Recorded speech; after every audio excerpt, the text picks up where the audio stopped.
Moi, je m'appelle Franck.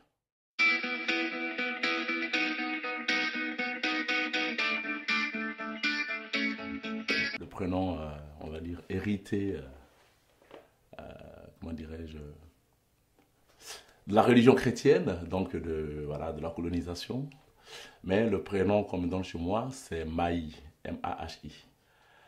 Je me décrirais comme une personne, on va dire, ouverte, simple, qui aime la vie et qui aime aller à l'encontre d'autrui pour découvrir. D'ailleurs, je regarde directement le cœur des gens et je ne vois pas l'aspect extérieur.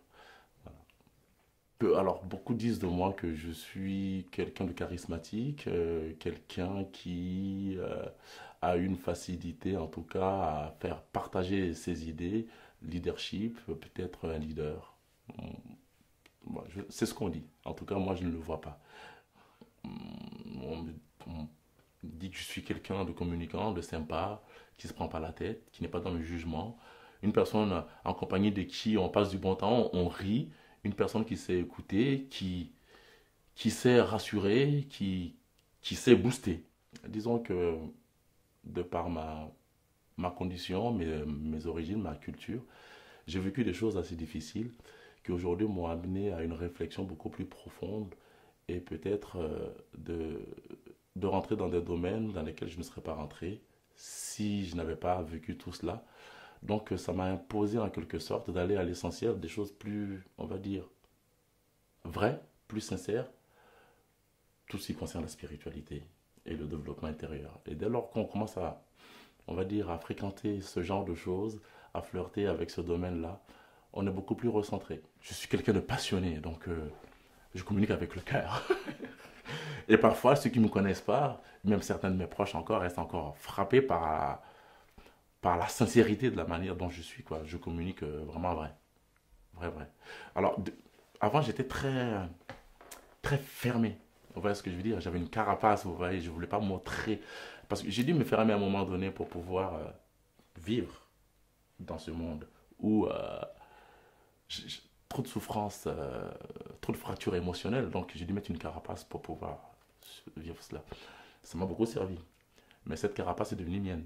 À un moment donné, je me suis identifié à elle et j'étais quelqu'un, je ne dirais pas de dur, mais j'étais quelqu'un qui n'était pas très démonstratif, on va dire, émotionnellement parlant. Mais depuis que j'ai fait ma recherche action et mon autobiographie raisonnée, j'ai fait une introspection, je me suis retrouvé, en fait. Et je suis quelqu'un de, on va dire, je suis quelqu'un d'amour, tout simplement. Donc aujourd'hui, je le dis.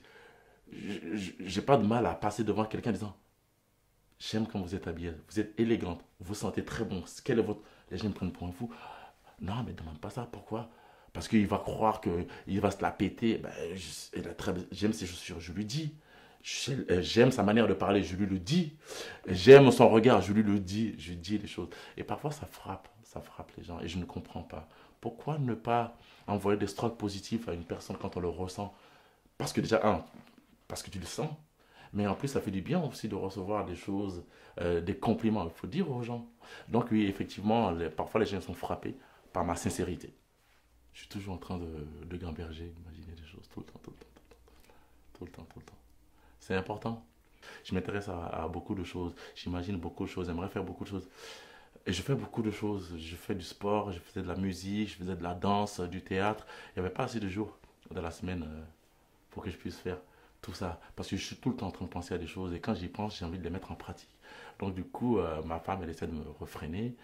Et, et j'ai besoin de ça pour vivre. Donc l'imagination, en tout cas, faire fonctionner mon cerveau, penser à des choses, mettre des projets en place, créer des sociétés, j'en ai besoin. Et parfois, j'ai des intuitions. Je vois un truc, je pense à un truc, j'y vais.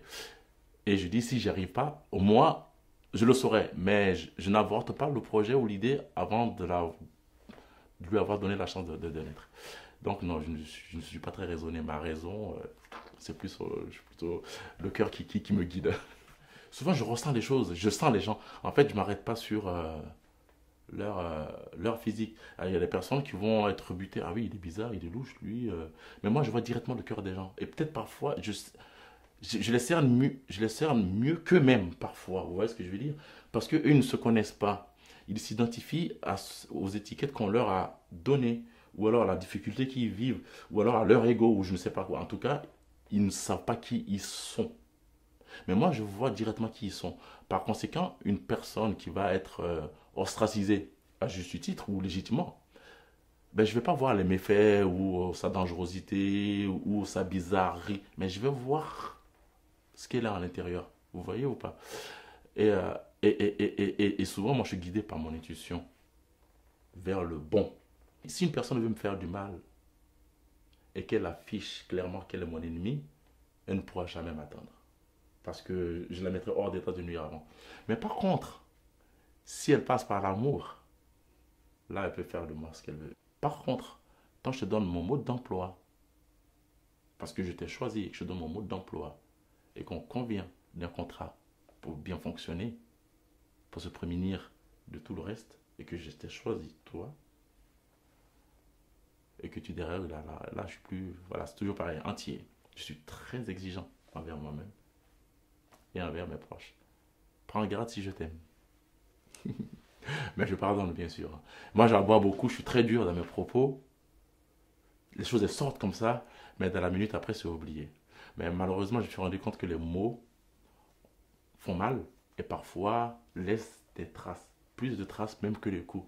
Donc aujourd'hui, j'essaie de mettre de l'eau dans mon vin. Mais je suis très dur parfois dans mes propos, même si je ne pense pas forcément. Ça a toujours été l'amour qui m'a guidé. Donc dès lors qu'il y a de l'amour, même là où je pourrais donner une gifle parce qu'on m'en a donné une, légitimement, ben je tends l'autre joue. Vous voyez ou pas?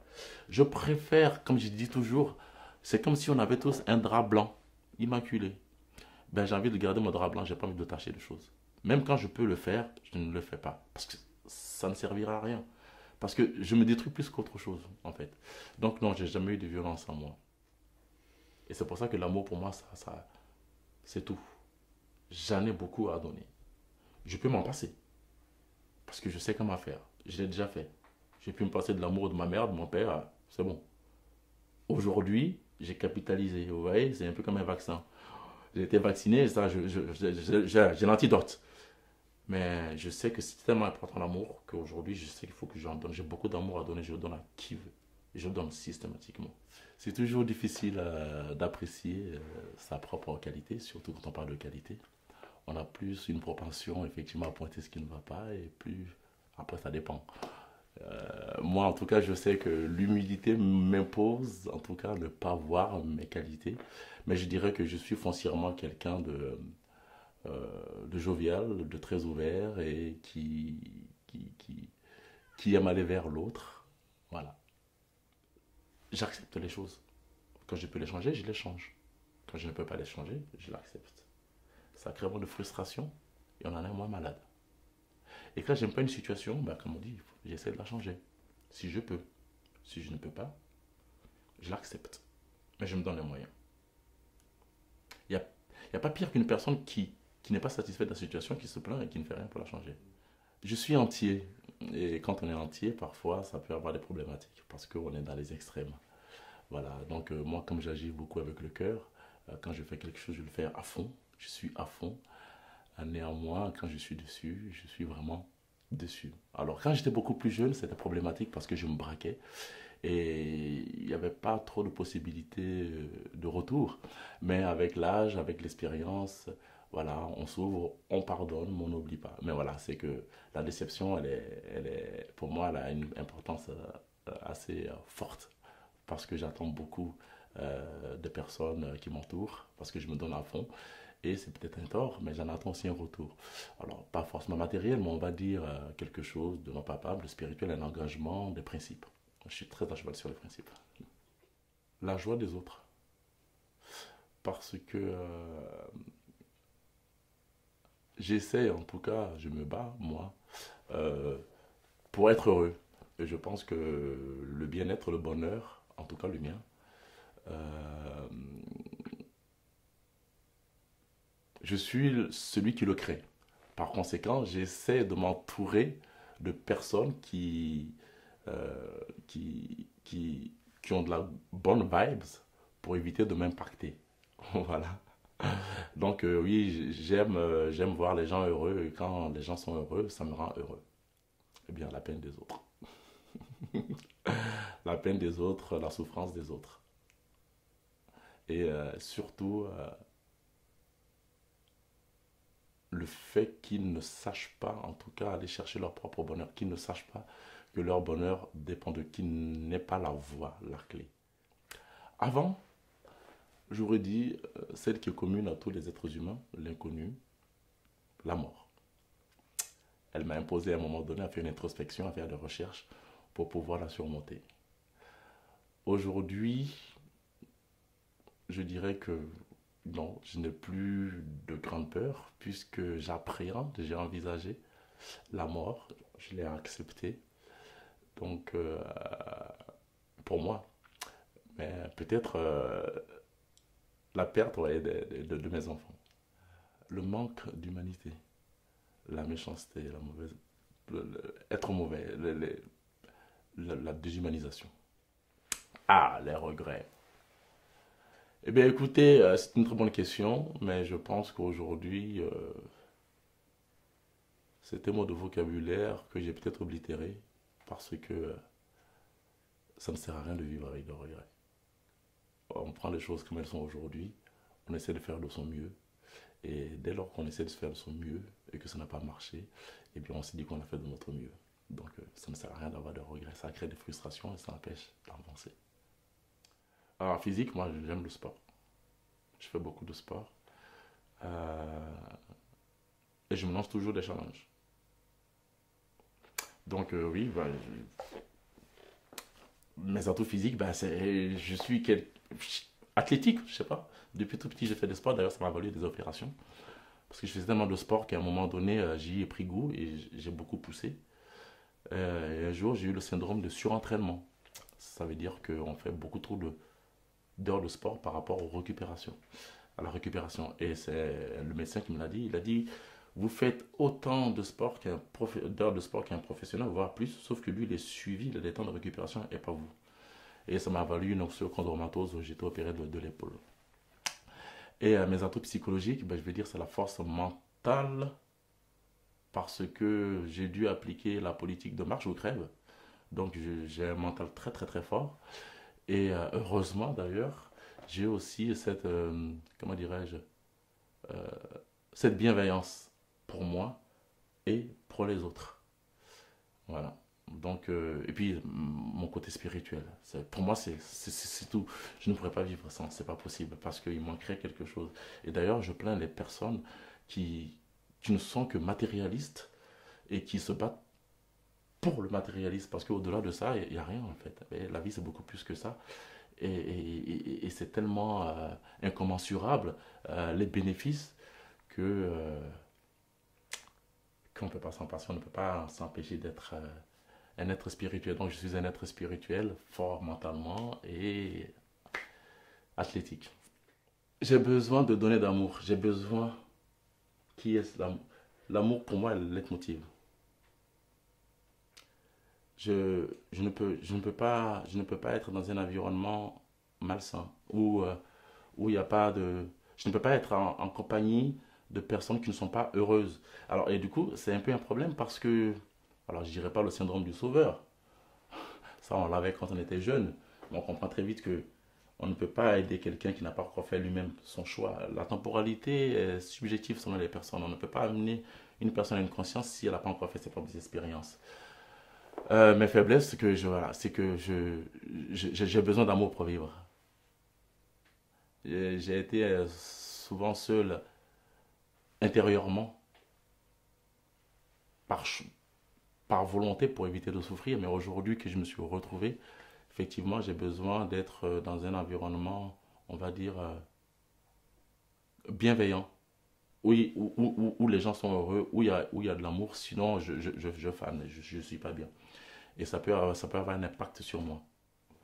Tout dépend de ce qu'on appelle travail. Est-ce qu'on appelle travail le fait de venir dans un lieu identifié comme tel où j'ai signé un contrat où je travaille, ou alors est-ce qu'on appelle travail le fait d'être en activité psychologique ou intellectuelle tout le temps? Parce que si c'est ça, je travaille. Alors, ok. Si on découpe, Le travail qu'on connaît avec un contrat, si je n'y suis pas, je suis avec mes proches à faire des activités sportives, des activités culturelles. Je passe du temps avec la famille, beaucoup. J'essaie de, de vivre le moment présent. Depuis tout petit, moi, j'ai pratiqué du football. Ensuite, j'ai fait presque tous les sports, de l'athlétisme. Et ensuite, quand j'ai grandi, j'étais coach sportif, foot et basket. J'ai fait des arts martiaux je- en Île-de-France pendant plus de 15 ans. Ici, je continue. Et en dehors de cela, je continue à courir, à faire du jogging, du fitness, du renforcement musculaire. Mais il n'y a pas longtemps, il y a des amis psychologues. Ma femme, elle est psychologue aussi, hein. Mais elle n'a pas d'objectivité. Donc, c'est ses camarades qui lui ont dit, des amis psychologues, je serais hyperactif du cerveau parce que je n'arrête pas de penser tout le temps, tout le temps, tout le temps, à mettre en place des affaires, business, si, ça. Alors, je suis de la formation professionnelle, entre autres, et aujourd'hui, j'essaie de créer sur les réseaux sociaux, comment dirais-je, du contenu pour pouvoir accompagner, faire du coaching. Et en fait, je me repose jamais. Peut-être quand je dors. La spiritualité et le sport. Parce que je pense que normalement, tout ce qu'on est censé faire doit nous amener à la spiritualité, en tout cas à la connaissance de soi. Spiritualité, esprit, hein, bien sûr, hein. C'est important de se connaître. Et je pense que de toute façon, la seule chose à reconnaître, c'est soi. De quoi on est fait, qui on est. En fait, il n'y a que ça de vrai. Parce qu'une fois qu'on a découvert ça, tout le reste coule. Et parfois, le sport amène à cela. Non, non, tout est censé amener à cela. Toutes les expériences qu'on vit doivent nous ramener à cela. Je pars d'un point A, j'arrive à un point B. Mais une fois qu'on est arrivé à un point B, ce qui est intéressant, c'est de rebrousser le chemin pour analyser les différentes étapes, de savoir d'où je suis passé et je suis arrivé là, et qu'est-ce que ça m'a apporté, et qu'est-ce que ça a changé en moi. Et je pense qu'aujourd'hui, on ne prend plus le temps, en fait, de faire une espèce d'auto-analyse, de prendre du recul sur ce qu'on a fait, sur le pourquoi on l'a fait et ce que ça nous a apporté. Il n'y a pas de bonne ou de mauvaise expérience. Il y a une expérience. Et quelle que soit l'expérience, elle nous apporte toujours une connaissance sur soi et sur le monde. Et malheureusement, aujourd'hui, on est dans un monde qui est tellement diffus, où c'est tellement bling-bling qu'on n'a pas le temps de soi. Les gens, ils ont peur de se retrouver avec eux-mêmes. Quand ils sont seuls chez eux, ils mettent la télé ou la musique. Ils ont peur de se retrouver avec ce silence et cet étranger qui vit avec eux dans le corps. Alors que cet étranger, c'est eux-mêmes. C'est-à-dire qu'ils sont tellement éloignés d'eux-mêmes qu'ils s'identifient à un ego qui n'est pas eux. Ils ont peur de se retrouver avec eux. Donc parfois, quand on pratique du sport, souvent les sportifs vous le diront, hein, les sportifs sont connectés. Beaucoup de sportifs sont connectés à la source, plus que n'importe quel être humain lambda. Parce que le sport nous amène à un dépassement de soi qui nous amène forcément à aller à l'encontre de nous-mêmes. Beaucoup plus que quand on va se lever pour aller travailler. Mais si on vit avec conscience, même dans le travail, c'est une expérience de découverte de soi. Mais les gens ne le font pas parce que c'est tellement banal. S'il n'y a que des choses extrêmes qu'on peut en quelque sorte découvrir, telles que le sport, ou plus simplement la spiritualité en elle-même, la méditation. La méditation qui consiste effectivement à taire le brouhaha de notre psychologique, les principes humanistes. Le reste, ça compte pas pour moi. Mais absolument pas. Ce que j'ai découvert et ce que je suis, la voie que je suis, elle a beaucoup plus de valeur. Et quand on a compris ça et qu'on la suit bien, tout ce qu'on désire vient à nous. En fait, en réalité, on n'est pas fait pour aller courir après les choses. Les choses, elles sont faites pour nous servir. Aujourd'hui, on est rentré dans un système, j'ai envie de dire, dans une ère où l'homme est devenu esclave du matériel. Alors que ça, c'est fait pour le servir, pour améliorer en tout cas sa condition. Sauf que nous, on l'a mis sur un piédestal et du coup, on est devenu esclave de ces choses-là. Mais en fait, on met la charrue avant les bœufs. Parce que si on fait le nécessaire sur nous-mêmes, ces choses-là, on n'a plus à courir après. Elles viennent à nous, seules. Et puis en réalité, qu'elles viennent à nous, on n'en a plus intérêt. Puisque notre satisfaction est tellement ailleurs que ces choses-là n'ont plus d'intérêt pour nous. Leur bienveillance et leur côté jovial. Parce que, quelle que soit la situation qui pourrait nous imposer d'être tristes, on ne peut pas l'être éternellement. Que ce soit des difficultés financières, ok?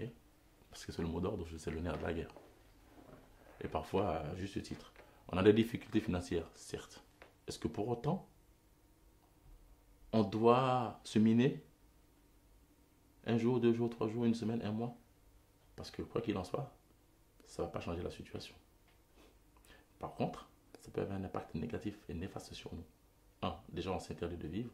Deux, on se crée un mal-être, des malaises. On a aussi du temps malade, on est aigri, on n'est pas de bonne compagnie pour nous, ni pour personne. Pour autant, ça ne change pas la situation. Leur manque d'humanité. Sincèrement. La méchanceté, l'égoïsme.